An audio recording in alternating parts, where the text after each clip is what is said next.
प्राणी विज्ञान जूलोजी परीक्षा पाई प्रस्तुति केवल पढ़िबा नुहे बरं यह चित्र एवं जीवंत प्रक्रियार एक समन्वय।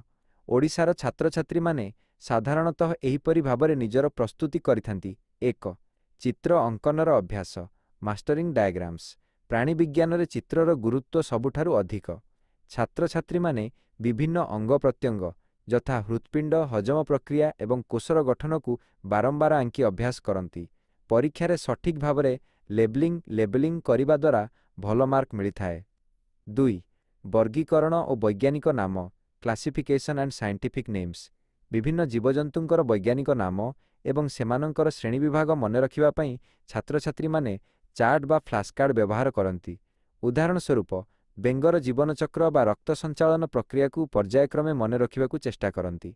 3 तुलनात्मक अध्ययन कंपैरेटिव स्टडी परीक्षा रे प्रायतः दुईटी प्राणी बा प्रक्रिया मध्यरे पार्थक्य पचरा जाए यथा बहिकंकाल और अंतःकंकाल।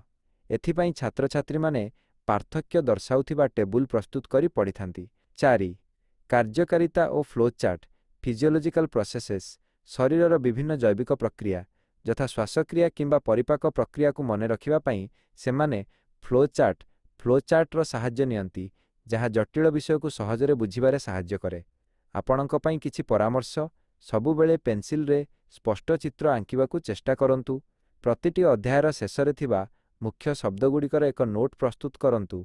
आपण कौनसी निर्दिष्ट टॉपिक यथा जेनेटिक्स किंबा ह्यूमन फिजियोलॉजी उपरे अधिक सूचना चाहती कि मु सेथिरे आपणको